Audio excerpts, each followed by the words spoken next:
సంక్రాంతికి ఊరిబాట పట్టారు నగర జనం. దీంతో రైల్వే స్టేషన్లు బస్టాండ్లు కిక్కిరిసిపోయాయి. హైదరాబాద్లోని ప్రధాన బస్టాండ్స్ లో ఒకటైన జేబీఎస్ ప్రయాణికులతో కిక్కిరిసిపోయింది. సరిపడా బస్సులు లేకపోవడం, మరోవైపు ఉన్న బస్సులన్నీ నిండిపోవడంతో తీవ్ర ఇబ్బందులు పడుతున్నారు జనం.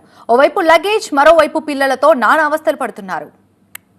జేబీఎస్ లో సంక్రాంతి రద్దీపై మరింత సమాచారం మా కరెస్పాండెంట్ ఎలేందర్ అందిస్తారు. సంక్రాంతి పండుగ నేపథ్యంలో జేబీఎస్ బస్టాండ్ దగ్గర ఫుల్ క్రౌడ్ అయితే మనకి కనిపిస్తున్నటువంటి పరిస్థితి. దీనికోసం ఆర్టీసీ ప్రత్యేక బస్సులను ఏర్పాటు చేసిందని చెప్పినప్పటికీ కూడా ఆ బస్సులు ఏమాత్రం కూడా ఎవరికి సరిపోని పరిస్థితే కనిపిస్తుంది. ప్రస్తుతం మనం ఒకసారి చూస్తున్నాం కదా, బస్సు ఎంట్రన్స్ నుంచే బస్సు బస్ స్టాండ్లోకి వస్తున్నప్పటి నుంచే పబ్లిక్ సీట్ కోసం అక్కడికి ఎక్కువ ప్రయత్నం చేస్తూ కింద పడుతూ ఇబ్బంది పడుతున్నటువంటి పరిస్థితి కనిపిస్తుంది. ప్రస్తుతం ఒకసారి చూడొచ్చు, ఒక బస్సు వచ్చింది, అది సిద్దిపేట వెళ్ళేటువంటి బస్సు. దానికోసం సీట్లు దొరకవని చెప్పేసి మహిళలు చిన్నపిల్లల్ని పట్టుకొని లగేజ్తో ఎట్లా ఎక్కుతున్నారో, అంత ఇబ్బంది పడుతున్నారో ఒకసారి మనం చూడొచ్చు. దీనికి సంబంధించి ఆర్టీసీ సిబ్బంది కూడా ఉన్నప్పటికీ కూడా ఏమీ చేయలేని పరిస్థితి. If it's family, it has to be home. If it's home, it has to be Aparna. Saluting the spirit of every couple's sacrifice to build their dream home.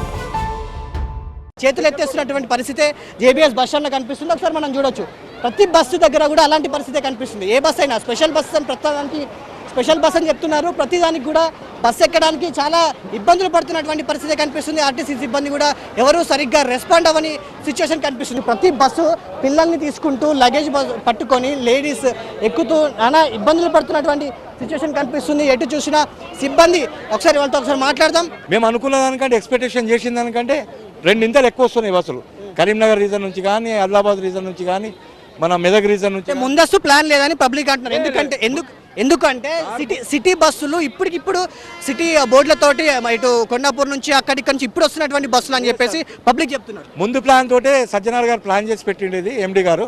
ఆ ప్లాన్ ప్రకారంగానే బస్సులు వస్తున్నాయి సార్. ఇక్కడ ఆర్ఎం ఉన్నారు, ఒకసారి మాట్లాడదాం. Sir ఏంటి sir ఈ సిచ్యువేషన్ ఎట్లా ఉంది సార్? అంటే కరెక్ట్ గానే ఉందా, మెయింటైన్ అవుతుందా? చాలా బాగా మెయింటైన్ అవుతుందండి. ప్లాన్ చేసుకున్నట్టే బస్సెస్ వస్తున్నాయి. బస్సు వస్తున్నప్పటి నుంచే పబ్లిక్ ఎక్కి ఆడ ఇబ్బందులు పడుతున్నటువంటి పరిస్థితి ఉంది కదా, దాన్ని సిస్టమేటిక్ గా కోఆర్డినేట్ చేయడానికి. ఎగ్జాక్ట్లీ, మన బస్ స్టేషన్ లో కూడా క్రౌడ్ చూడండి, బస్సెస్ కూడా చూడండి. బస్సెస్ ను మేనేజ్ చేసేంత పరిస్థితుల్లోనే ఉన్నాయి. బయట జామ్ ఉన్నాయి. బస్సెస్ చాలా వరకు పార్కింగ్ లో పెట్టాము.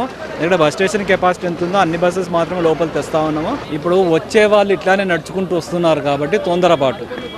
సో ప్రయాణికులకు అనౌన్స్మెంట్ చేస్తూనే ప్లాట్ఫామ్ మీద ఉండండి, తొందరపాటుతో ముందుకు వస్తున్నారు, వచ్చేసి ముందుకు పోతున్నారు.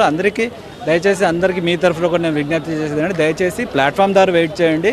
అక్కడికే ప్లాట్ఫామ్ దగ్గరికి బస్సు వస్తుంది, అక్కడే సురక్షితంగా పోవచ్చు. ఎందుకంటే లాస్ట్ చివరి ప్రయాణికుని పంపేంత వరకు కూడా మేము ఇక్కడే ఉంటాము. చివరి ప్రయాణికుని పంపించిన తర్వాతనే ఆర్టీసీ అధికారులు కదులుతారు. బస్ స్టాండ్ మొత్తం కూడా పబ్లిక్ బస్సులతో నిండిపోవడంతో ఏ బస్సు ఎక్కడుంది, ఎలా ఎక్కాలనేది పబ్లిక్ అయితే డిస్టర్బ్ అవుతూ ఇబ్బందులు పడుతూ బస్ ప్రయాణానికి సిద్ధమై జేబీఎస్కి వస్తున్నటువంటి పరిస్థితి కనిపిస్తుంది. ఒకసారి అధికారులు ఈసారి కాకపోయినా నెక్స్ట్ టైంకైనా ఇట్లాంటివి ఇబ్బంది తలెత్తకుండా ఉండేందుకు ఏర్పాటు చేసుకోవాలనేది ప్రయాణికుల నుంచి వినిపిస్తున్నటువంటి మాట.